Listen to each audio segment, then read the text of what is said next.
check, mic check.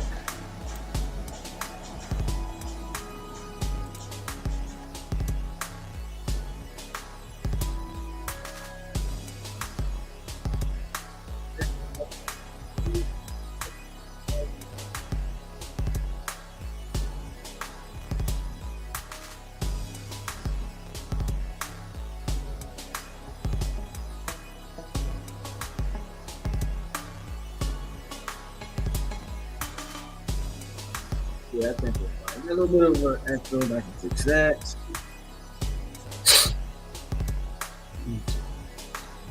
Let's turn the music down.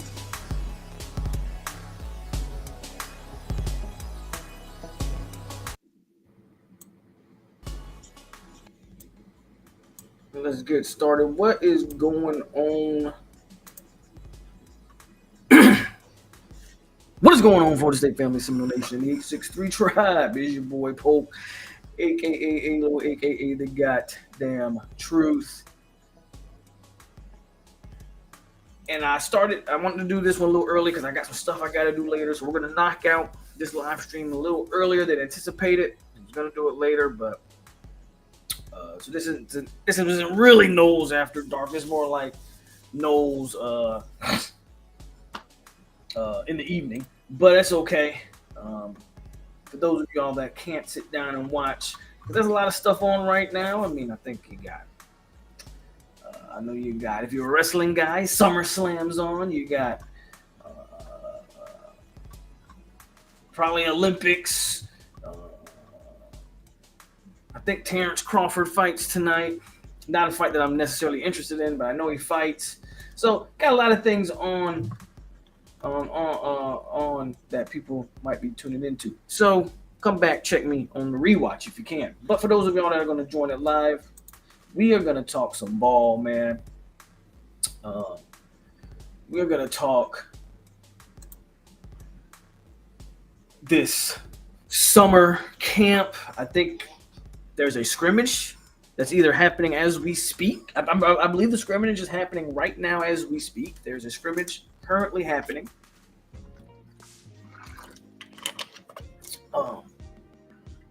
There is, I think that since the last time we talked, I think we had added 2 wide receiver commits since the last time we talked, if I'm not mistaken. So we're still recruiting a wide receiver position fairly well. There's a lot of things that's developing in terms of the positions, as we got a linebacker room might be coming into the clearer picture. Some of the running backs. Interesting to see how these wide receivers look. All these good things that are happening in this camp. We're going to talk about all of that, the recruiting, all of that. What names have kind of been flashing according to interviews and what's being reported. There's some names to keep an eye on, obviously. As we reach Georgia Tech, there is a football game this month. It's crazy. Every year we talk about how long the off season is, and here we are in August. Somehow I'm still in freaking Korea, but that's okay. We'll be home shortly. But here we are. There's a football game in the month of August for the Seminoles against Georgia Tech. Let's stop wasting time. Let's get into it. Baseball is on tonight. It's a Braves and Marlins game for me. So, again, there's a lot of stuff on. I get it. If you don't want to look at my ugly face, that's fine. Listen to me in the background or just watch me on the rewind. We also got Georgia Tech versus Florida State in the background here. So, let's not wasting that time, man. Get in that comment section, share that video, like the video. But let's get into it and let's just dive into all the conversation bits. Real quick, we'll do a roll call, and then we'll just start getting into it. Jamal M, Jeff, loading, Project Dynasty. He says, let's talk some football. Offense will be in the 40-ish. Defense will be in the 15-ish. Special teams will be in the 10-ish. What record would we be? 11-1, in my opinion. We'll play NC State in the championship game. Wow, you think NC State is the second best team in the ACC? Interesting. Interesting. Peter Shields in the building. Seminole Zach in the building. Davius Freeman. Briley says they're just still images, but you can see the team on Bobby Bowden Field using the construction update feed. Vontae B, Donald Gelsey, Todd Pope, Ray Fitty, Peter Shields, Grill Master, Florida State Love, all in the building. Hit the like button and let's dive into it. Where do we start? Well, let's start before we get into all the things that's happening in camp. Let's start real quick recap. FSU, since the last time we've talked, so I want to talk about it. FSU came out here. Dylan McCutcheon. I don't believe he was committed the last time we talked. I could be wrong. And then they added another wide receiver in Malik Hart out of South Carolina. 6'2 and a half, 6'3. Dylan McCutcheon is on the shorter side at 5'11", 175. But that wide receiver room is kind of coming into fruition here with Wiley, McCutcheon, and Clark. I don't know. They might be done in that room. They might look to add one more big fish. Not so sure. I believe Petty, unrelated to wide receiver. We're just talking quarterbacks. We're talking recruits right now. FSU has Petty committing on the 12th. We'll see if it's Georgia Tech, Florida State, and who was the third one? Was it Stanford? That was the third pick. I'm not 100% sure there. I think Stanford might be the other team in that three. I forget, honestly, off the top of my head. FSU's also had got some running backs. I think they had recently, I can't pronounce his name, Chroma on campus recently. I think he's probably the top running back on the board. They're saying he's an Auburn lean as of right now, but it's an Auburn, Florida State, Georgia battle potentially for him.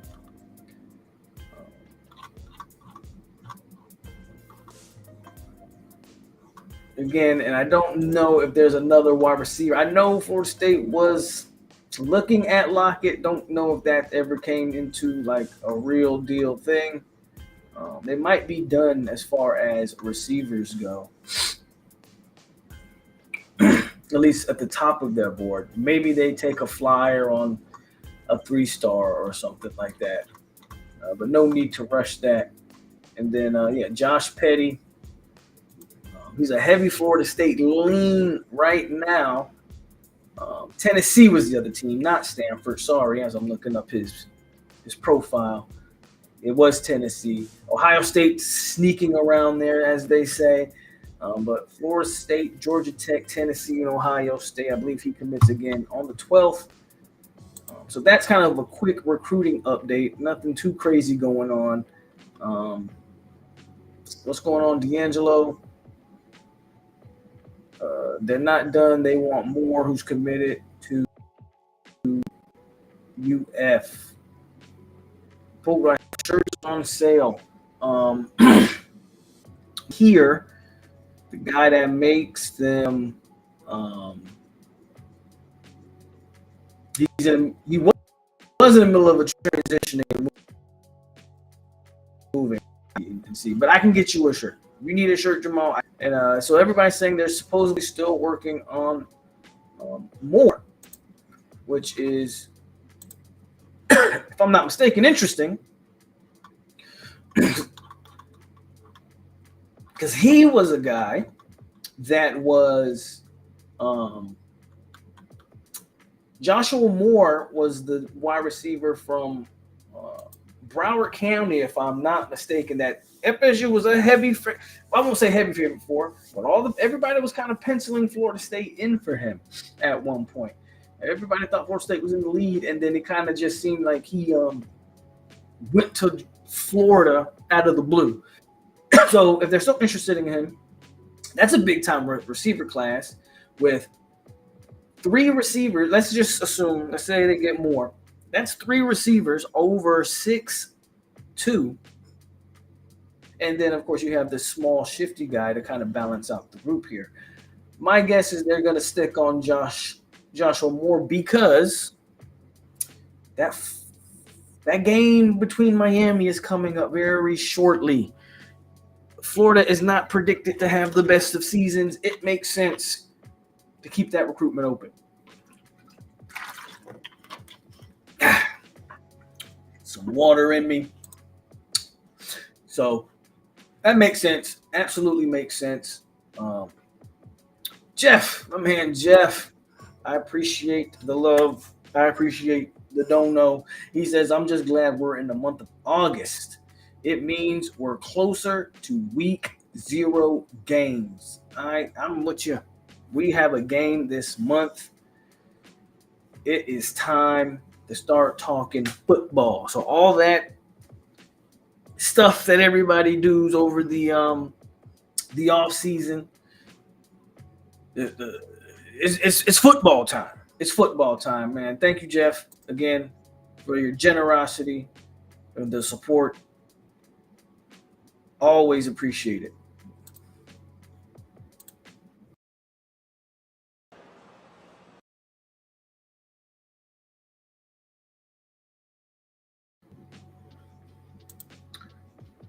What's up, Montre? So again, that is as you see the game behind us here. I don't know who's winning. It's 0-0 going into the second quarter. Florida State is on a first and goal. So FSU's driving.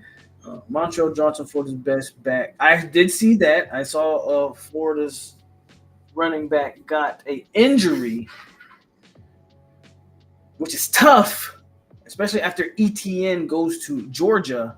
Then your best back gets a knee injury. Don't know how serious it is. I don't wish injuries on anybody. So hopefully he's not seriously hurt and has a speedy recovery. So let's move on from that. Let's start talking some football, man. Let's get into what's happening on the field in practice. We can go position by position. You guys can just, I don't know, whatever you want me to talk about. But I'm gonna start off with Portis for president. He says thoughts on DJ. What are you asking me specifically? I think I've given 1,000 thoughts on DJ Uwe Underlay. So I'm not so sure what exactly you're trying to ask. Jeff is just giving out memberships. Shout out to my man Jeff.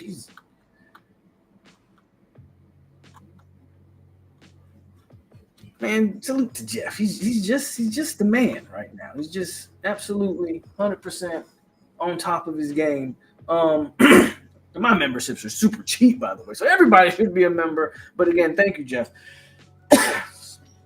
Another drink of water. Throat is parched. Go back to this DJ question real quick. My thoughts on DJ have not shifted, wavered. You say you believe, like, here's the thing. So I want to say this in a way that doesn't seem like I'm attacking the University of Miami. So the difference in DJ and Cam Ward is Cam Ward was brought in to elevate the entire offense, right? He was brought in to elevate that entire offense. DJ Uiagalelei was not brought in to do that. I don't believe he was not brought in to elevate the entire offense, nor has he really shown that he's capable maybe of elevating an entire offense. What you brought in DJ for, big arm, big body quarterback who can play specifically, I think, in a role, and you can tether your game plan to what he can do. I am not going to sit here and tell you he's throwing for 3,000 yards and 42 touchdowns, anything crazy like that. But I believe he can play effectively within the system that's going to be asked of him. get the ball to his playmakers on the outside. He's never really been a turnover. He's never really had a turnover problem. So limit turnovers, manage the game, take the big shots when they're there. I would argue when they're not there, we use him more as an extra runner on the field. Again, that 250-pound frame and can wear down defenses. Um, if you're a Florida State fan and those are your expectations, I think you feel good about what you got. I honestly do. This team is going to be led by its offensive line and its running game. Play action is probably going to be very pivotal for this team. But if you are a person that thinks DJU is going to come in here and all of a sudden turn into Peyton Manning and throw for 4K and 30 plus TDs, I think then is when you set yourself up for failure. That is the expectation of Cam Ward. That's essentially what Cam Ward did at Washington State. So Miami fans have that expectation of Cam Ward. They should have that expectation of Cam Ward. The expectation should be, well, you put up those numbers at Washington State. Well, you come to a team like Miami that has more talent and maybe a better O-line. The expectation should be for Cam Ward to throw for, be in the Heisman race probably. Should probably be the expectation that Miami fans have for Cam Ward. As far as Florida State fans, realistic Florida State fans, I think they understand that DJU is kind of what he is. That doesn't mean he can't be efficient, and that doesn't mean he can't be effective in doing what he's asked to do. And look, if he somehow just it all clicks in his last year and he can throw for whatever, I mean, hey, that's just all better for Florida State, but that is what it is. That is what it is at this point. So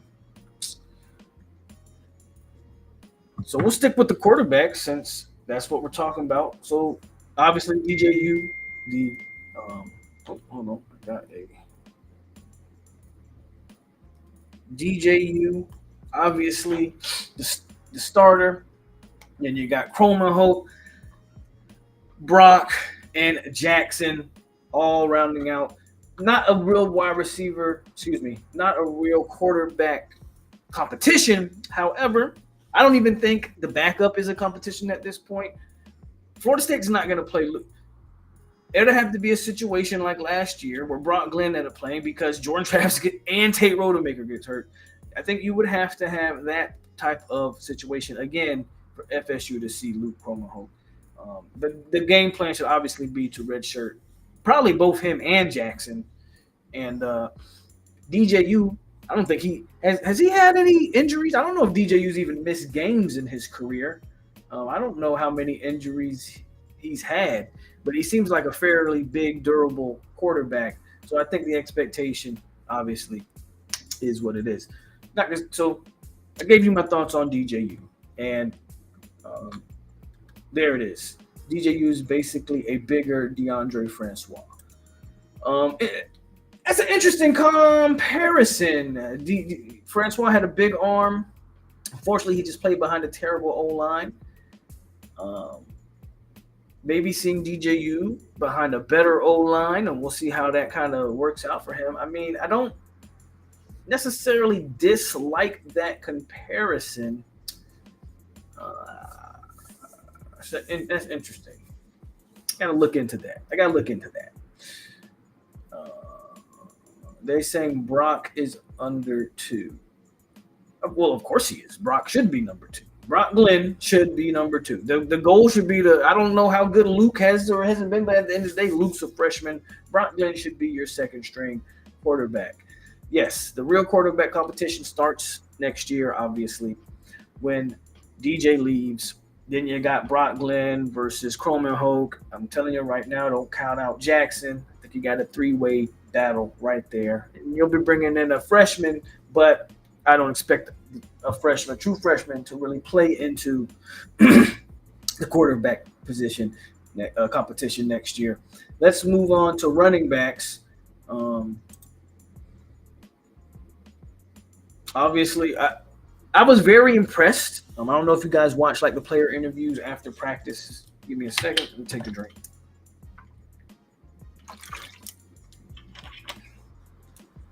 Is DJU a Andrew Luck? Get out of here, Jamal. You've lost all your marbles by asking that question. Let's go back to running backs. So that question is insane. I don't know if you guys watch player interviews, but I've watched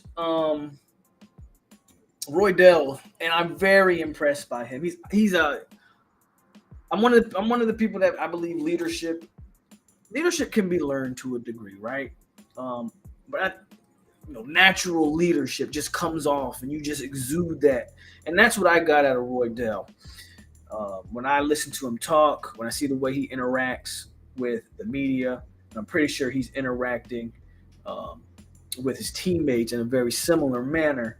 Um, very excited to see what Roy Dell uh, can do as a full time back. I went back actually when I had some downtime. I wanted to check out how they used him at Bama, and it's kind of it's really a shame when you look at the way Bama used their backs last year. Roy Dell, in my opinion, didn't get the amount of touches I think he should have. Um, Played pretty good in the SEC championship. In some games, it seems like they just didn't utilize him for whatever reason. He's going to get a bulk of obviously a big workload as the number one back and as the veteran of that group. Him and LT obviously kind of lead that group. The big question for the running backs is going to be where does everybody behind those two fit in? I know they've talked a lot about Mekhi Dancy and how he's impressing, and I actually watched his interview. He might be LT 2.0. I like the way Danzy looks. He's a bit wiry, but he looks more put together than LT was as a freshman. Danzy looks more put together as a freshman than LT was as a freshman. So that's a good pairing, good mentorship going between Toafili and Danzy. You still got Singleton, obviously, Keziah Holmes and Cam Davis. All three of those guys are going to try to mix in that running back room. If there's one position that I'm not worried about, it's the running back room in a Mike Norvell offense. As much as he struggled in year 1 and 2, if there's one position that didn't seem straight, it had his moments, but if there's one position that just seemed to work, we seem to be able to always be able to run the ball under Mike Norvell. So, no worries when it comes to, when it comes to running the ball. Wishbone sprinkled in would go a long way. Play to its strength. Singleton is shining. I don't sleep on Singleton at all. So going to be very interesting to see again. Singleton, Davis, and Holmes.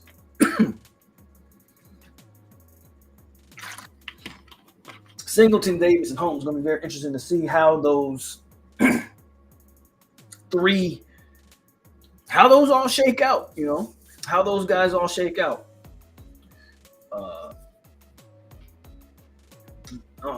Yeah, and how they use some of these guys because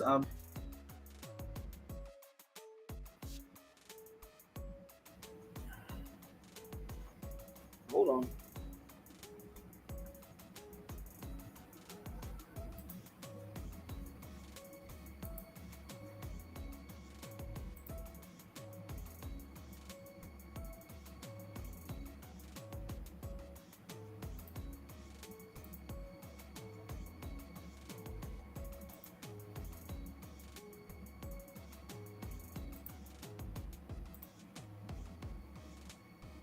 Mic check. Can y'all hear me?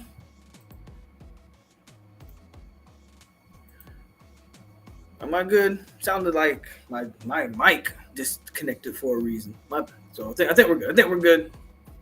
Just give me a thumbs up if I sound the same because I something happened with the mic. DJ Lundy with some tutties again from the 1 yard line. Some fullback stuff going on. It looks like with Lundy. Appreciate the $10 donation again. Thank you guys for your support. Thank you guys for your generosity. No 850 Appreciate the love. More money, more money.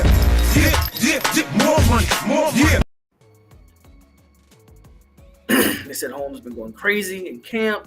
Is Davis number 3? He's a beast.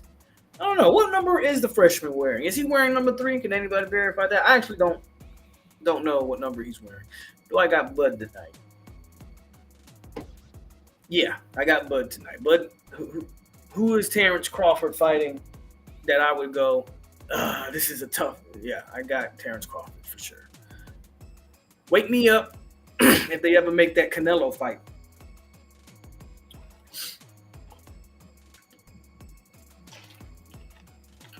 Wake me up for that. But yes, I got Terrence Crawford tonight. I'm ready for the season to start. Still pissed we got left out. Let's go. Before I get to wide receiver, I want to get to actually want to get to tight end. Let's get to tight end real quick. I mean, so some interesting developments have happened in that tight end room. Obviously, we knew the 5-star. I don't care what he ended up as. He was at one point the number 1 tight end in the country, and then he free-for-alled somehow. Landon Thomas, obviously, right? We all were expecting him in that tight end room. Then we got Morlock. Then you got Brian Courtney, I believe is still in that room. And then you got Jackson West, who had a couple catches in the spring game. Look, I'm not going to sit here and tell you guys any lies about Jackson West. I still don't. Whatever. They've added Amari Williams to that room. And this is a guy who played both tight end and D end in high school. They got him to reclass. And the thought was, well, they're recruiting him as a defensive end. And yet we've seen him play offense so far in his early career, which I'm 100% okay with.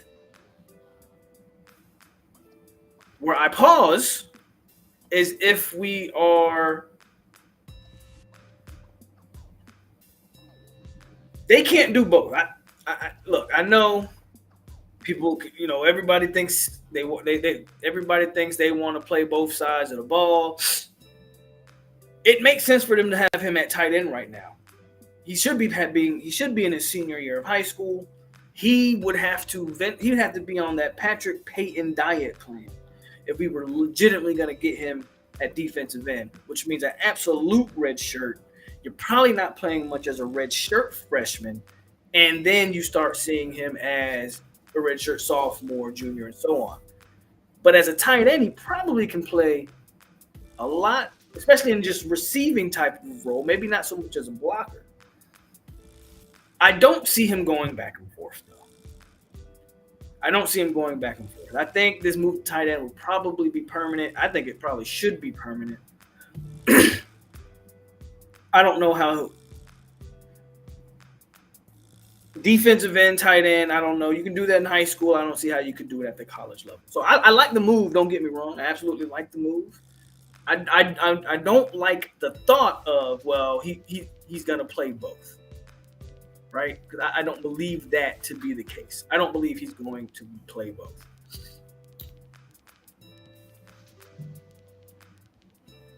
But that's been a great addition, I think, to that room. And I think Landon Thomas is going to play. I think, obviously, Morlock will be the initial guy. I think Landon Thomas will get in there. And then, who knows? We might see a guy like Amari Williams sneak into that room as well. DJ, you will need some security blankets, and those tight ends might just be that. Jeff says, well, this team is shaping up really well, I think. We're going to have an air magical year as long as we don't get snubbed again. Are you going to make a record prediction? Eventually I will. Not right now. It's a little too early for that. Maybe it's not, but I think I'm going to hold off on predicting the season right now. Wide receivers.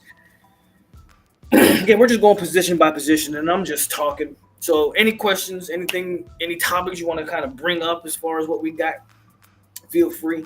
I'm just kind of checking the blocks off. I got about another hour on. This is why I started early because I do have somewhere to be in about. I got somewhere to be in about 2 hours, so I got about another hour, and then I got to get on up out of here. Let's block you. Let's block you. Okay. Amari came out of high school, jumped all the way up to second team tight end. That's nuts. I think Amari Williams will move to DN next year or the year after. I like our DN development more than our tight end development. If that's the case, then it doesn't make sense to me, bro. Master. Because he's going to be playing. I'm under the assumption that he's going to be playing tight end in year one. He's not learning the position if he's playing tight end. So what is the point of moving him to DN? Now, what is the point of teaching him tight end in year one, not teaching him, not getting any defensive end reps, really? At some point, they're going to have to pick and choose a side. And then you fully make the move to DN next year. Now you're behind the learning curve, and you probably still haven't got the physical development you need for that position. Again, doesn't make sense to me. If he's going to be a tight end, make him a tight end. If he's going to be a DN, leave him at DN. This whole back and forth, this isn't a corner and a wide receiver. You know, these are different positions that are actually do vastly different things. That's just me. That's just me. What up, 904? Let's get to this receiver room. And one of the big names, everybody keeps talking about it, so let's talk about it. One of the big names that's coming out of the fall camp is LaWayne McCoy, whether it's on special teams, whether it's at receiver. LaWayne McCoy is turning a bunch of heads as a true freshman. Florida State's losing 14-10, by the way, in the background. LaWayne McCoy is turning a lot of heads, a lot of now he's a freshman, so I think you got to take everything you get with a grain of salt when it comes to freshmen. But is there a chance that LaWayne McCoy somehow sneaks his way into that rotation room? Possibly. There's a lot to talk about in these wide, and there's a lot to really unpack in the receiver room because all of it's so unproven. All of it's so unproven in that wide receiver room. All of it. Everything from Malik Benson. So remember how I said I was watching Bama games and I wanted to check out Roydell Williams? Well, I was also checking out Malik Benson. The one thing I'll give Malik Benson a lot of, obviously he's fast and all that. Malik Benson has really good hands from what I've seen. He makes a lot of acrobatic catches. He's not afraid, even as a more slimmer receiver, to go over the middle, go and to try to make some tough catches. It's going to be interesting to see Malik as the number one option.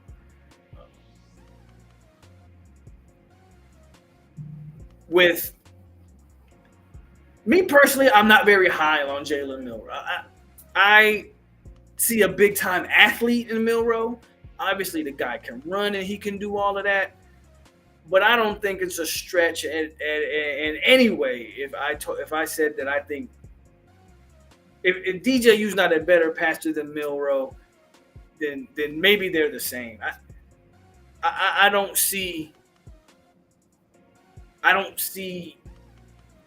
me, Jalen Milroe is like a low-budget Richardson that played for Florida, not a quarterback for the Colts. Like low, but like dollar store version of Anthony Richardson, in my opinion. When I look at Jalen Milroe, I think Malik will be playing definitely in a better system, and I think with a better quarterback. So Malik starts off as number one, and then it's kind of like, whoa, is it Hakeem? Is Hakeem going to really be that guy? Hakeem he looks the part coming into his sophomore year. Hakeem looks the part. But it doesn't matter what you look like if you can't catch the ball and things like that nature. I'm not saying he can't. I think this wide receiver room Um, I think this wide receiver room will really click if Hakeem can be that second guy. Then you got guys like Jalen Brown, another the really the dependable receiver that you have seems to be Ja'Kai Douglas is kind of the sneaky receiver in this entire room that's really not getting the attention probably he deserves. He dealt with some injuries last year. But if you go back and you look at Ja'Kai Douglas's entire career at FSU, he's got multiple times where this guy's made big time catches and big time moments. Never seems to drop the ball, like moves the sticks. If there's one position, that slot position where I'm assuming Ja'Kai Douglas plays, that's the position where I have the most confidence in. It's going to be who should we get on the outside. Is it LaWayne McCoy? Probably not as a true freshman. That doesn't mean he can't work his way up the depth chart and maybe get some reps in. Is it one of the old wily vets that we kind of already know what we're getting in a Tron and a Williamson? That doesn't mean that they can't play, but are these guys, are they difference makers? I'm not so sure. Like, you kind of need Hakeem if you want a difference maker. And then there's also Elijah Moore. Again, not a guy that I think is going to start, but that doesn't mean he can't get into the mix. The Camden Fryers, the BJ Gibsons. They have a boatload of wide receivers. I think Dustin Hill, I don't know. I'm pretty sure he's rehabbing at this moment.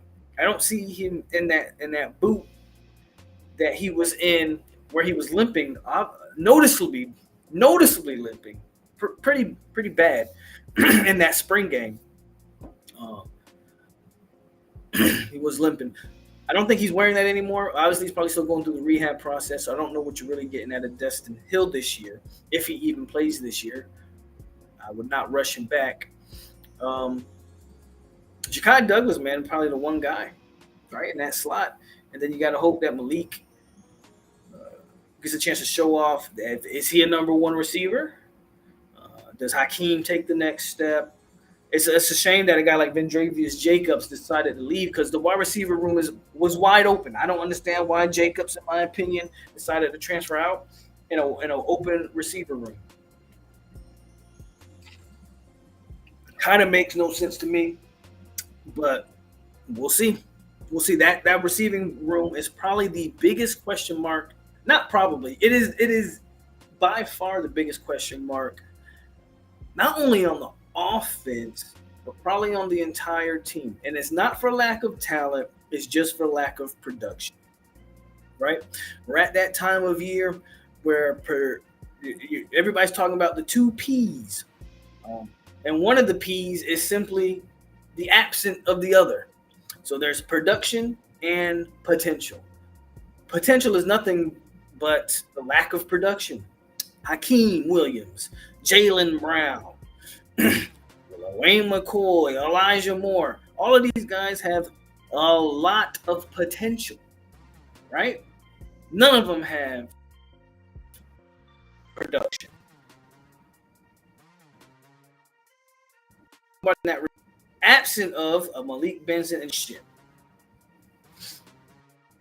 So there's a lot of potential in that receiving room, but not a lot of production, and it's gonna be interesting to see managed and who. Like, if you're that guy, this is why I keep saying, like, I need Hakeem Williams. Like, if you're that 5-star guy, that room is open for the throw and make it theirs. Who steps up? Is it the true freshman that just steps up, right, and take that by the throat? I don't know, but somebody in that room needs to see that it's completely open for the taking. And so we got to wait and see who that wide receiver is. As of right now, it's a bit of an unknown. Again, there's talent in the room. This isn't the case, 3 years ago, where there was just no talent, and then they had to go to the transfer portal to get the Winston Wrights and the Johnnies and the Micah Pittmans, right? This isn't that. There's obviously a lot of talent in that room, but it's young talent. I mean, almost everybody you name, with the exception of Portier and Williamson, you're talking legit true sophomores and freshmen in that room. Um, and of course, Malik Benson is young, so they got to grow up fast. I mean, somebody. I need a dog. I need a pit bull Rottweiler mix that's ready to get in there and make it their yard. In all seriousness, I need somebody to step up in that room and own that room. We'll see what happens. We will see. We'll see what happens. I think it's too early to tell right now, but we're gonna see what happens. I see a lot of comments. So I want to get to some of these comments. DeBoer will develop Milroe into an NFL QB. We'll see. We'll see. Put Elijah Moore on the outside. Hill had an ACL, just out catching the ball to stay sharp. Dustin Hill is staying really involved. No brace, catching from a static position. Doubt we'll see him at all, but bodes well for full go next spring. I think Jacobs fell out with staff. Ja'Kai was huge in the Pitt game. He won us that game. Supposedly, Jacobs transferred out due to locker room issues. Interesting. Word on Dre Jacobs was not doing the responsibility things he was supposed to be doing. I think they put the speed receivers as decoys in the beginning of games to go deep and wear out starting DBs. Potential equals you haven't done it yet. Wide receiver room also seems to lack consistency. Tron has been stacking good days. Hakeem flashes, but doesn't do it day after day. Bench has been consistent for us since spring. Elijah Moore going to be special. Benson, Douglas, Tron, and Dublin. Hopefully McCoy and Hakeem demand snaps by midseason. We'll see. We will see. Like I said, the room's open. At the end of the day, that room's open. And I don't care if it's, McCoy, Hakeem, Fryer. I don't care. I just need a dog to come out here and grab this bull by the horns and say, this is my wide receiver room. I was this 5-star recruit for a reason, or this top 4-star for a reason, and let's get it cracking. So yeah, I spent a lot of time on that receiver room. I didn't talk about O-line because O-line, there's one thing this team has. What about that wide receiver transfer from LSU? Anybody know who Ray 50 talking about? Because I don't have a clue. We picked up a receiver from LSU? Oh, you talking about Jaylen Brown. Oh, yeah, I talked about Jaylen Brown. Again, he's a redshirt freshman. He's another young guy. He definitely can be in the mix. Don't get me wrong. I know he's fast. I know he has all of that. But again, until he puts it together, we won't see it. But yeah, Jaylen Brown. That's who you're talking about. I forgot about him. I didn't forget about him. I mentioned him earlier. I just forgot he played for LSU. But yeah, Jaylen Brown. Offensive line.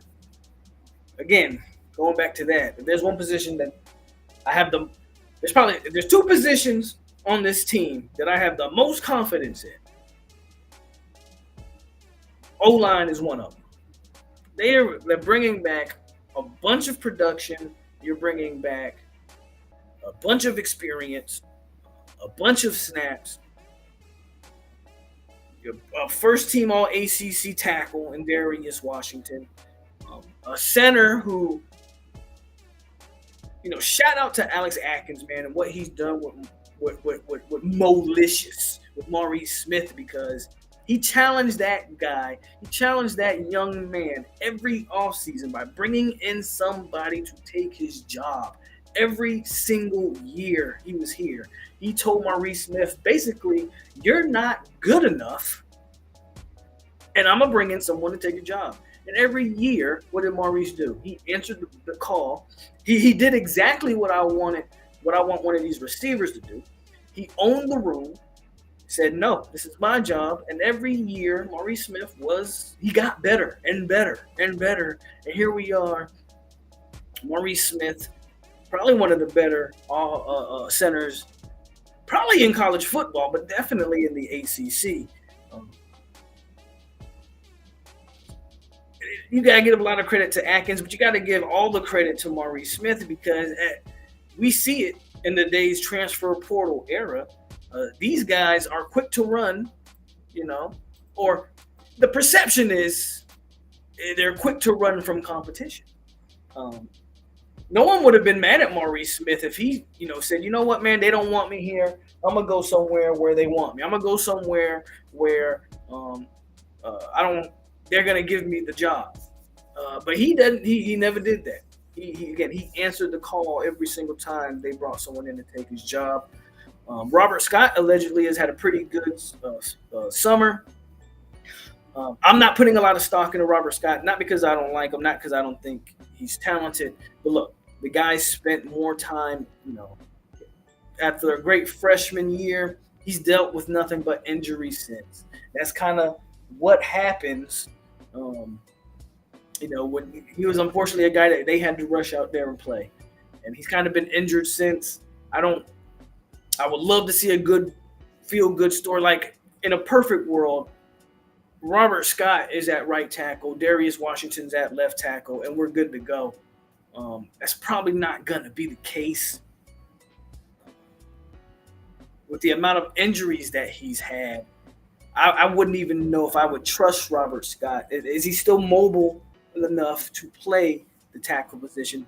Maybe he's a better guard at this point. Not too sure. But it's good to have a body like him. If he is indeed healthy, maybe he gets a magical Landon Dickerson-esque. Remember how injured Landon Dickerson was at Florida State. Then he got to Bama, and all of a sudden turned into Iron Man and was the best center in the country and all that stuff. Maybe Robert Scott has one of those moments this year. I would love it. Again, give me Darius and Robert Scott. Maybe I can move Byers somewhere else. That would be the perfect match made in heaven. But they mentioned him. Maybe the healthiest he's been. We'll see how that plays out for Robert Scott. Obviously, you got Ricky Leonard, you got Ferguson, you got Keandre Jones, and then you got Byers over there. As far as guys that's probably really going to see the majority of the snaps this year, you got Jacob Rizzi, the Rizzler, as I call him, which is a nice veteran to have. He's probably going to be your backup center. That's probably all the guys that are going to be in the rotation. If I'm missing anybody, I don't think we see a Lucas Simmons. Julian Armella's been moved inside. Probably don't see him. The fact that Estes is still on this roster, not because I don't think Estes can't play. It just seems like they always kind of jump Estes for whatever reason. But he's still on the roster. Jalen Early. Then you also got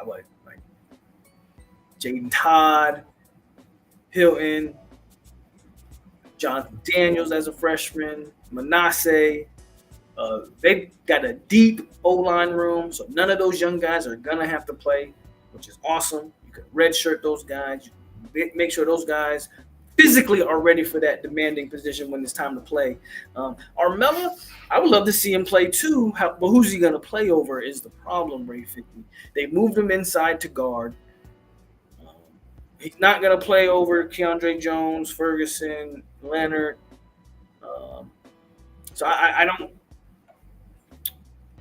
Maybe if he was still a tackle, you can go, well, maybe, he's. I still don't see how. I said it before and I'll say it again. People keep,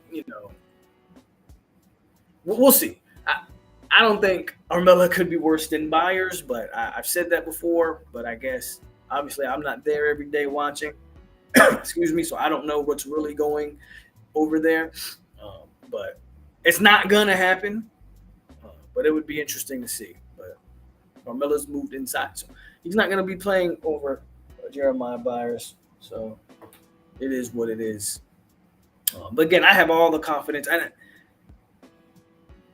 Otto, I forgot about Otto. So there's another guy. Again, deep room. dare I say, a top 5 O line room in the country. Like the only thing this O line room lacks, in my opinion, is the round one talent. Like there's there's no you know top 25 pick on the offensive line. That's the only issue I think with this O line is the ceiling isn't very high in terms of the guys that you're actually like starting. Lucas Simmons could have a high ceiling. Um, and maybe some of these other guys, Manasseh could have a high ceiling. Maybe the younger guys, but those guys aren't going to contribute to this O line. And if they are, that means we got demolished with the injury bug. Like we got struck with an injury bug if we're seeing any of those young guys because we're very deep. So out of the guys that we know will be in the actual rotation, that's the only knock I would really have on this O line is it doesn't have elite level talent. Like I think Darius Washington gets drafted. I don't necessarily know if he's a first rounder, right? Not even sure he's a second rounder, but he told me a third and below. I can see that for Darius. Granted, he has a whole season to play to improve his stock. But just from a measurable standpoint, and the things that they like to look at in terms of drafting big-time O linemen that early, I don't know if Darius fits that mold. We'll see. Not saying he can't. I just don't know if he does. So when you look at the starting O line and those guys right now, like there's not a legitimate first round guy in my opinion there. That's the only knock I have on the O line. Other than that, top 5 O line in the country. Marco, what's going on? My favorite Louisville, one of my favorite Louisville fans. Lamar Jackson, the 2 NFL player. FSU doesn't have any. Marco, what are you? Marco, when's the last time Louisville beat Florida State on the field? What are we? You started to be like a Miami fan. What was that about? What was that about?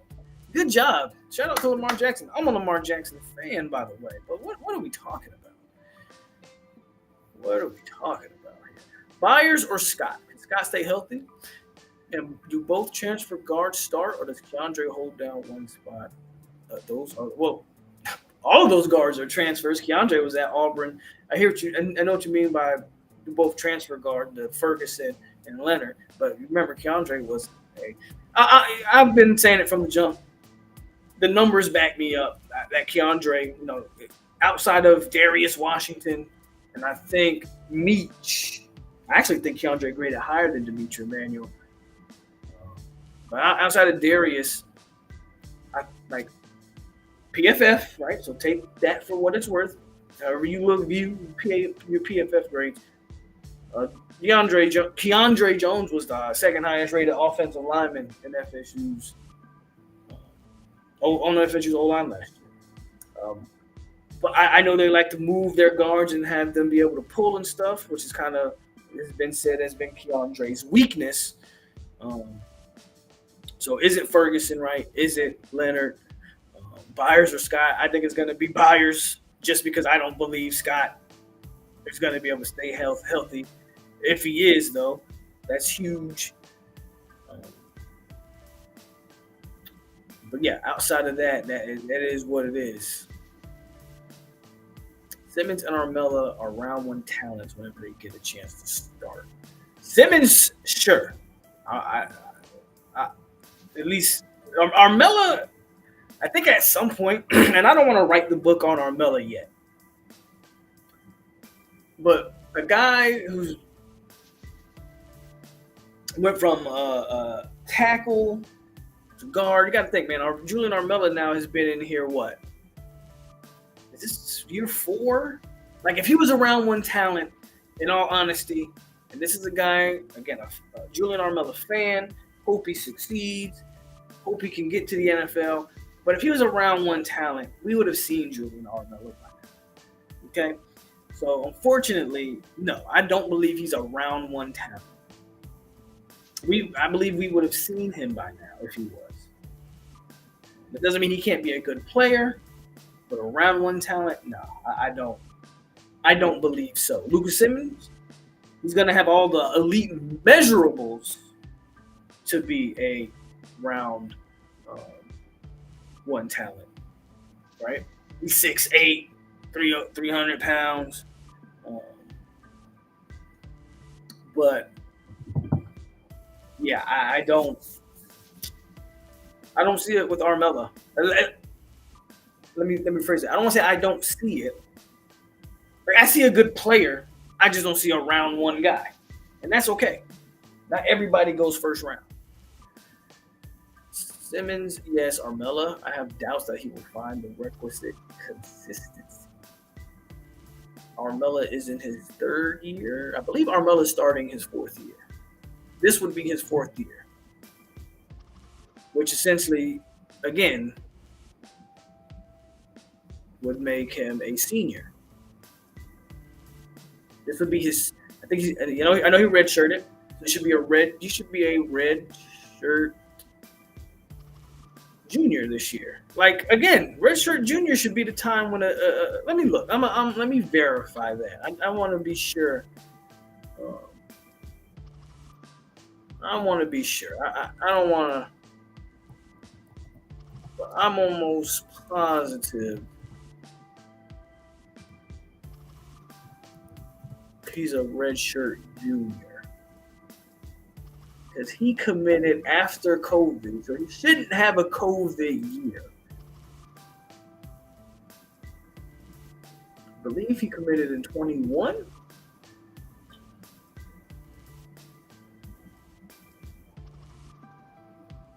No, he committed in 22.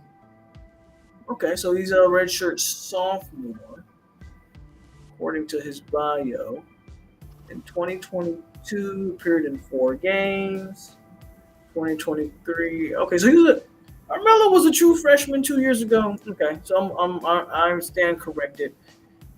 He is entering his third year this year. Okay. So again, the tables, and he's 6'6", 325. The jury's still out on Armella. I'm not disagreeing that the jury isn't still out on him. I kind of disagree that he's a first round player or first round talent. We'll wait and see. We'll wait and see how that plays out, though. Hot take, but I think Memphis is more of a trap game instead of SMU. Definitely not saying that because they beat me in college football 25. What up, Dan Squatch? Reports are also indicating that Simmons is progressing the way he should after last year's setbacks. So Simmons is still very fresh. Adrian Thomas, yeah, you got 2022. What do you think is going to happen to O-line next year? If we actually sign a class with Solomon Thomas, I don't see him sitting either. No, I don't think so. I think Petty and Thomas next year is going to be very interesting in terms of that O-line room. Because it's so veteran. You probably get Ferguson back. I think isn't Leonard? Leonard's a senior, if I'm not mistaken.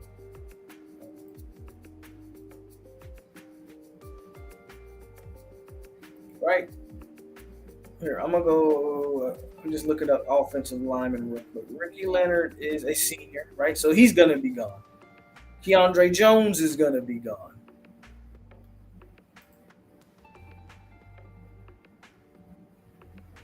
Obviously, Darius, Maurice, gone. Scott, gone. Byers, gone.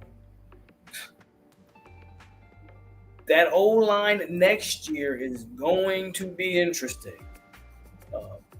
A guy like Armella is going to have to step up. Jalen Early is going to have to step up.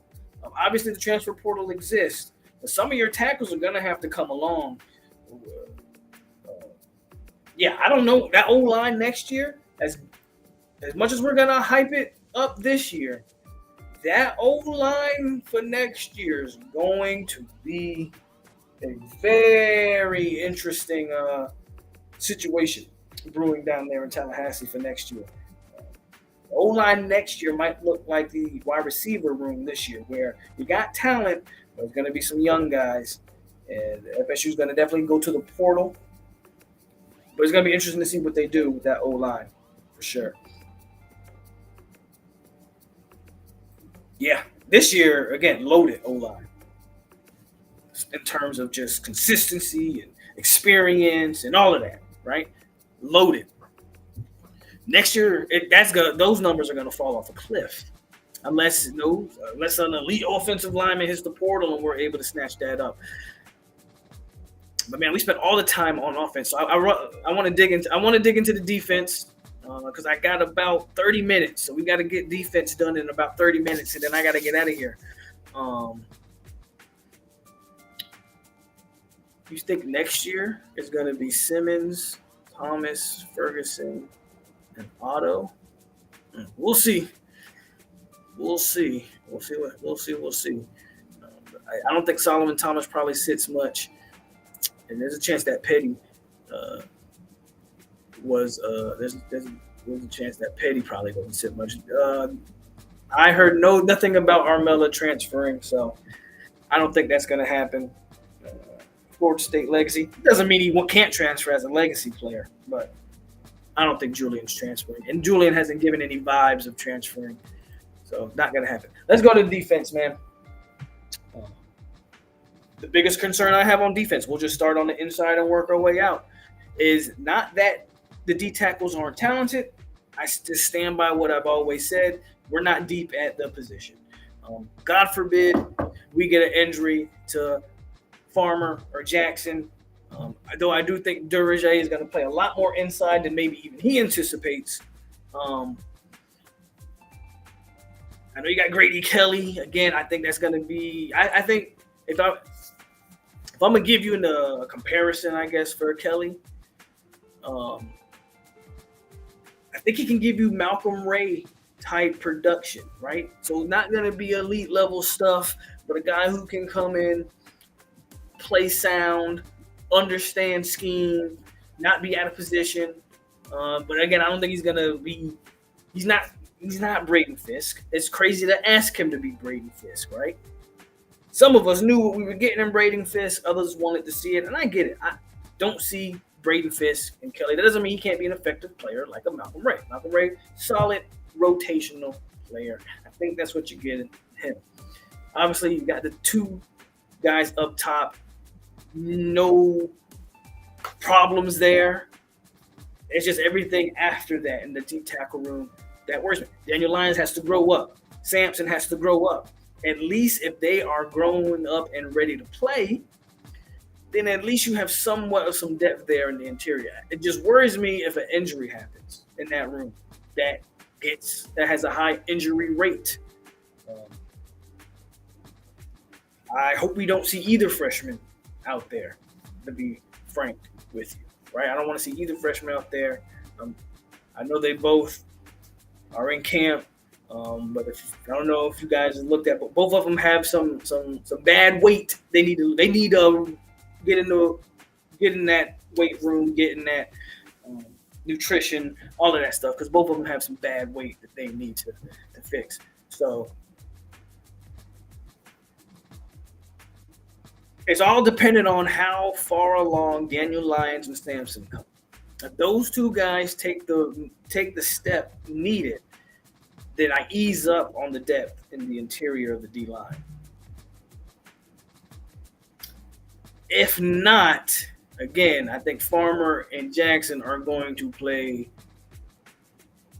Farmer even mentioned this as much himself in I think it was on the ACC Media Day, where he lost some pounds. I think he's down to 305, he said. I think it was about 315 last year or something like that. He said he lost the weight because he's expecting to play a lot more snaps. So that just tells you off the rip that Farmer also expects. He knows he's going to be asked to do more. They're going to have to manage that room until those other guys are ready. But Farmer and Jackson are going to be asked to play a lot. Durage, again, I think he's going to come in there and be able to give some relief. Again, the issue I have is you don't have another defensive tackle on the roster really that can do what Jackson does. Just from the fact that he's 6'6", 330. There's no one else that's like that can just clog the middle. Everybody else is Joshua Farmer. Like Durage's not a true D tackle, so he's in the 280 mark. I'll be interested to see. I got to check and see what. Let's check real quick. At least let's see what he's listed as. I want to see what. What is this? Get out of here.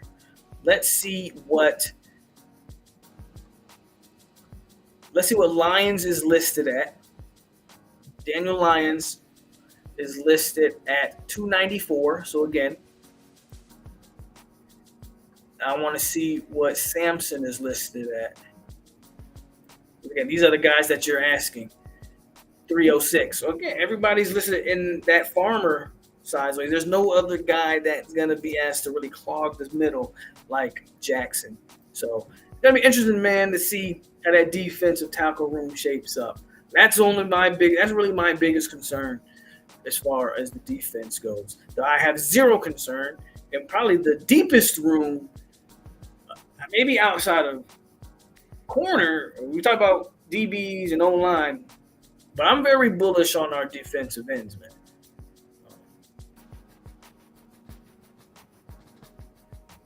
Defensive ends, I am very high on. Just obviously, you getting Pat back. I expect a big year from Marvin Jones Jr., man. And just the veterans that are behind him, I think people are sleeping on Sione. You had elite talent last year with Verse, obviously, and Pat Payton. Those guys played off of each other. The problem last year was a bit of the depth at defensive end. Byron Turner got a lot of snaps. I think that's another solid player, but they really put a lot into Gilbert Edmond. You guys remember when we watched the spring game a year ago? Who were the two players the two transfer players FSU brought in that I said I don't see it in? It was Byers and Edmond. Those are the two guys that when I watched jumped off the screen, and I told people from the jump, don't see it in Gilbert Edmond, and I don't see it in Jeremiah Byers. At least in Byers' case, I believe he's getting better. We'll see. Gilbert Edmond just didn't have a motor when I watched him. He didn't look like a guy who had a motor, didn't look like a guy who was fast or twitchy. The thought was he played so much at South Carolina that he would be more effective at Florida State. It just wasn't that. He just wasn't that guy. The Oregon State transfer, Duraje, again, we're going to mention him again because he's going to be playing inside and outside. Like, just those two guys alone are going to be more effective than Gilbert Edmond ever thought about being. Combining them with Marvin Jones Jr., Patrick Payton, and again, you still got Byron Turner on the roster. Aaron Hester was flashing in the spring. Does that translate to the season? I don't know. Aaron Hester isn't built the same as these other defensive ends. He's on the smaller side in terms of length. But it's going to be interesting to see, can Aaron Hester make a name for himself? You still got Jaden Jones. Don't forget about a freshman by the name of D.D. Holmes. I don't know if he's going to, but D.D. Holmes. I feel like I'm missing somebody here. Lamont Green Jr., Boots. FSU has a bunch of defensive ends and plenty of depth to go around. And I think you're going to be really, really excited and impressed to see Marvin Jones Jr. and Pat Payton as the two bookends. But I don't think the drop-off is going to be nearly as bad as it was last year when those two guys happened. They've stacked up inside. The way the linebacker room is, and I think you might see something from him this year. Getting Cam Riley was huge. Being able to circle the wagon and get him was obviously having Lundy back. You got Cryer, Murphy. I'm not hearing much about. I would say it could be concerning. It's not concerning if Blake Nicholson takes that next step. If Omar Grant takes that next step, then it's less concerning. But anybody can correct me in the comments. I have not heard about Murphy since he's really been here. Probably he's being inconsistent or something of that nature. Not 100% sure what's going on with Sean Murphy. Um, so yeah, um,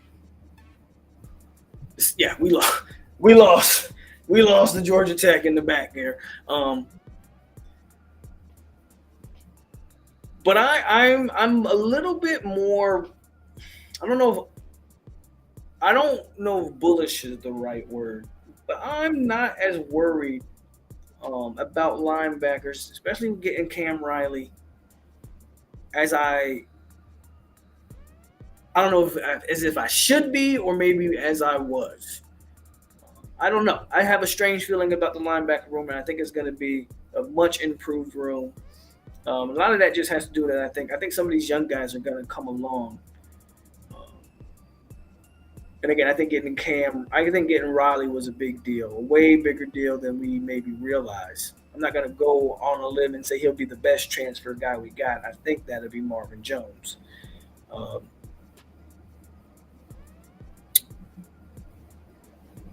but I think Riley will be as an important of a guy that we like. That's a guy that I think is going to have a very, very major impact on this defense. Um, and I think he's the guy that's going to help bridge that transition when it's time for Blake and some of these other linebackers to step in and do their thing. Grillmaster says, I don't think Murphy has it, honestly. Again, I'm not saying he has it or doesn't have it. I just haven't heard anything. I just haven't heard anything. Riley is doing really well in fall camp. I've heard a lot about Cam Riley. I've seen the clips of him. Peter says they said Murphy's been playing good. Okay. So that's the first. Maybe he has been playing good. Again, I just haven't heard it. But they say Murphy's been playing good in fall camp. Heard a lot about Cryer. You hear a lot about Cryer between Miami or UF. Who has the better season? Miami, I have the better season. Honestly, just by default, because Florida's schedule is nasty. Miami's schedule is easy. If we're just being honest, the schedules don't even compare. If we're being honest, the schedules don't even compare. Cam Riley might be this year's Keon on defense. I mean, again, I think the guy's gonna be a major addition. I think Marvin Jones Jr. is going to have a bigger, well, he'll have a flashier impact, especially playing arguably a flashier position. I think Cam Riley's just as much of an important guy we've got than anybody you can name in the transfer portal, even DJ. Like I think Cam Riley's up there. I think the linebackers just need run stoppers. Being in the CB room will be elite. That's what Lundy's there for. Lundy, Cryer probably stop the run. Blake Nicholson, Riley, more sideline to sideline guys. Maybe Murphy can be that as well. Maybe he can. I believe in Murphy. I'm believing. I just haven't heard much, and maybe that's for a reason. But I believe in Sean Murphy. He's only a redshirt sophomore at that. So it's like there's still a lot of room to grow with Sean Murphy. So I'm not ready to write off Sean Murphy just yet as a redshirt sophomore. Florida's schedule is absolutely disgusting. So again, and by the way, I think Florida could. The news about their running back is concerning. And that's not going to help. As of right now, I got Florida edging out Miami at home. But if that running back is out, that might not be pick. But it is a running back. Not saying he's not good, but maybe they can get better production. Miami will have the better season. Even if they lose to Florida, Miami will have the better season. Murphy takes the step up, then linebacker room ceases to be a weakness. And the thing is, Bradley, I'm not even calling it a weakness this year. I'm legit not even saying it's a weakness. I don't think it's a weakness this year. Obviously, it wasn't a weakness last year because you had two veteran guys. Going into this year, the question was, what was the room going to look like? I think Lundy and Riley complement each other fairly well. I like the mix there. It goes back to that wide receiver room conversation we had, and production versus potential, and potential is nothing but the lack of production. And the issue is outside of Riley and Lundy, there's a bunch of potential. Murphy, Blake, Omar Graham, Cryer, bunch of potential, no production. I don't think it's necessarily a weakness though. I like the way our young linebackers are looking. I'm interested to see that room grow. I'm interested to see that room grow. I'm not gonna go as far as to call them a weakness just yet. LT made Murphy look dumb in spring, so I got to see some improvement there. I mean, that's Lawrence Toafili, man. That's a 5-year running back.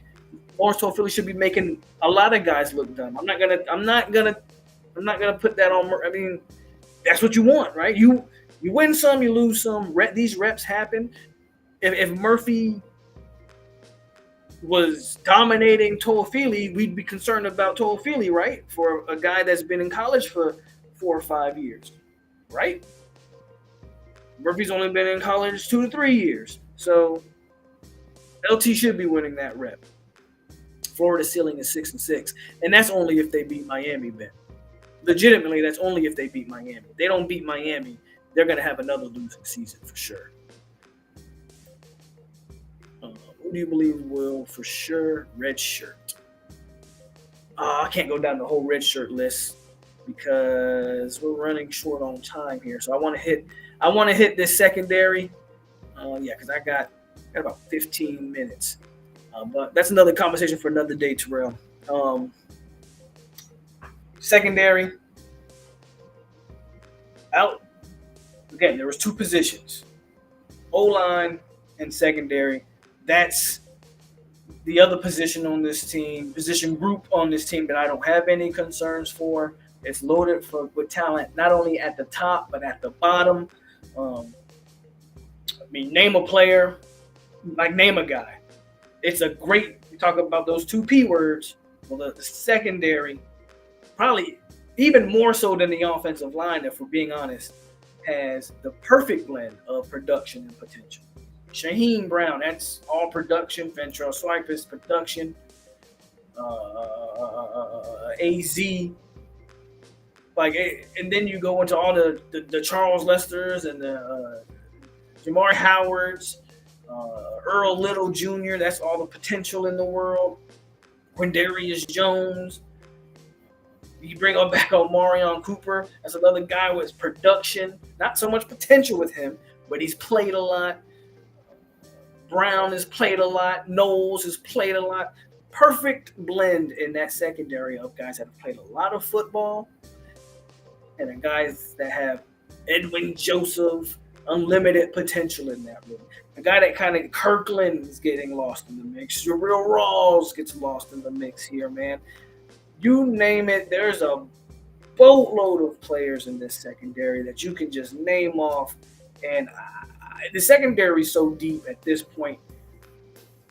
I believe it's going to be, if I was doing the secondary, Conrad Hussey.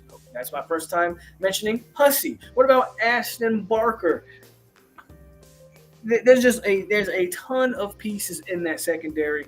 I think your starting 5 in the secondary looks like obviously Shaheem Brown, obviously AZ, and obviously Cypress. Earl Little in that slot. And then I think there's been some talk whether it's going to be Brown. Marion Cooper might be in the mix here. But I think you got to go Conrad Hussey as a true sophomore starting next to Shaheem Brown in that safety room. No worries. Zero worries when it comes to that secondary. To be to be frank with you. I have zero worries. Um, I can't even think of something. Like even with the O line, right? I was able to nitpick something and go, well, you know what? The O line doesn't have elite round one talent, right? That was kind of my thing with the O line, right? I think it's a great O line and it'd be a very good unit, but there's no really first round pick. I can't say that with the secondary. AZ is looking like, we'll see where he ends up, but the projections for AZ is pretty high. Maybe even Cypress can be a round two. Like if you tell me Renardo Green and Jerry Jones were both top 3 rounds, wasn't Renardo Green a second rounder, Jerry a third rounder, if I'm not mistaken? Somebody correct me. Like I think you're looking at something similar here. They have the potential, they have the high ceiling, and a very, very high floor. It's going to be fun watching them play quarters. Brown will sack, fumble so much. Charles Lester is going to start. As you think Charles Lester will start year one? Interesting. Yeah, that secondary is pretty loaded. I'm trying to think of something to nitpick on. Maybe I can nitpick on an individual player, and even then it's tough. Like Cypress is, I don't have nothing. I'm trying. I don't have nothing. I think Cypress is going to be absolutely fine. Yeah, I'm interested to see how they use Earl Little. I'm interested to see how they use him. So that's really, we're kind of position by position, fall camp breakdown of guys and what we're excited for. You've heard big things out of LaWayne McCoy so far. It's almost game time. It's almost game time. I think this Florida State team is a very polarizing team going into this year because I can see a team that can be very, very good. But I can also see a team, I don't see a team that's going to be bad per se. But DJU isn't the type of quarterback I believe that's going to elevate a wide receiver room. So now I need some wide receivers to elevate themselves. If the passing game can't get going, if Florida State gets in a game where they got to come from behind, I don't know, maybe like this Georgia Tech game here. If you got to come from behind, is DJU the quarterback that can do that? I think they're going to be a very run-heavy team. But is DJU going to be able to pass you back in games? I don't know. Offensively, that's the only real worry I have. It is that receiving core. I'd feel more comfortable if we just had a more veteran receiving core to pair with DJ. But we don't.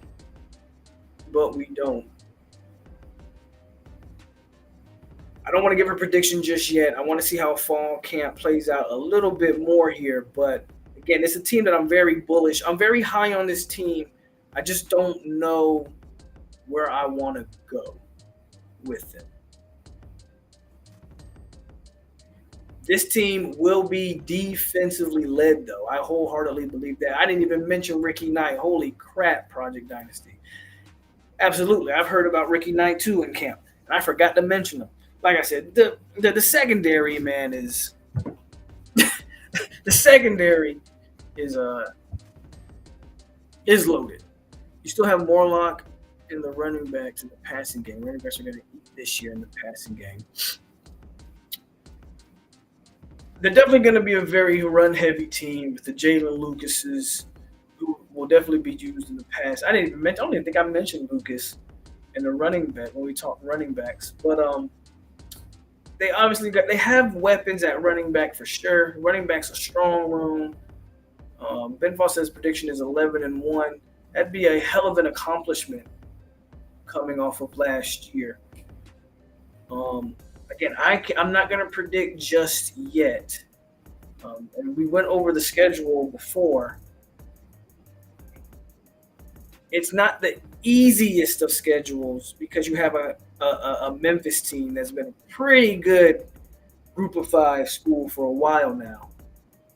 Before Mike was a head coach, and even after Mike was the head coach, they've continued to continue to churn away over there at Memphis. That becomes an interesting game. SMU becomes an interesting game. Even though I'm not extremely high on SMU, I don't think they've beaten quality teams. At least last year, they didn't beat quality teams. Doesn't mean that Dallas atmosphere might be pretty electric. I heard that game's already sold out. Obviously, Clemson, Florida State, Miami, um, the three big ones, and Notre Dame. So those are the four big games. Out of Clemson, Florida State, and Miami, if Florida State could manage to go 500 in those,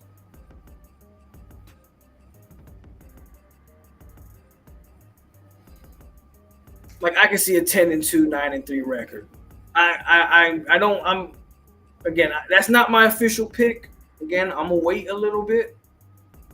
But if I'm leaning, that's what I'm leaning to. About 10-2, 9-3. Which look, man, coming off of a 13-0 regular season last year, that's not a bad decline. That's what happens, right? You transition sometimes, and that just happens. If the passing game is clicking, I could up that. Um, I could up that for sure. Even though I think we have a good O line, you gotta, today's college football, you kind of got to be able to pass. Then again, Michigan wins a national championship with the way they won last year. It's gonna really bank on. Like I'm going all over the place, as you can see. I'm not gonna stay on here too much longer because I gotta get out of here. But just my closing thoughts so far with this team and where they're gonna end up. Can they be all defense and run heavy and win? I think they can. Michigan showed that you can still win football games that way. Running the ball in defense, I don't care what they try to tell you in football, that never will die in the game of football, being able to run and play defense. That will still win you a bunch of football games. And I'll leave it at that. Florida State, if they can play defense and run the ball, they can win a lot of games. 9-3, that's not my official prediction. That's just I'm gonna be interested to see this thing keep going. I'll have an official prediction before we get to this game. Hopefully, it doesn't end up 31-24. I will give an official prediction. I'm just a little all over the place. There's some questions I need out. There's some questions I still want answered and all of that. But man, thank you guys for coming in. Thank you guys for showing the love. Hit that like button on the way out if you didn't hit it on the way in. Please share the video, share the live streams. As we get closer to the season, y'all see we got a bunch of stuff but I'm going to do as much content as I can while I wait to go home, essentially. The 863 Dynasty is starting up shortly. If you are a part of that, get in there, pick your teams, join the league. I put all that stuff in the Discord. I put the name of the league and the password in the Discord. So get in there, join the 863 Dynasty, and we're going to get that cracking. We also got, if you didn't watch the live stream last night, or last night for me, early morning for you guys, we live streamed 2 games. We're 1-1 in the Mike Norvell era at Florida State. We are playing on Heisman, and it's yeah. So go check that video out if that's something you're interested in. As always, man, it's your boy POLK over here on 863 Seminole TV. Stay classy, Seminoles. We are out here. Go Noles. It's football season. It just doesn't feel right while I'm in Korea, but eventually I'll be home. You guys have a good rest of your evening. We are out here.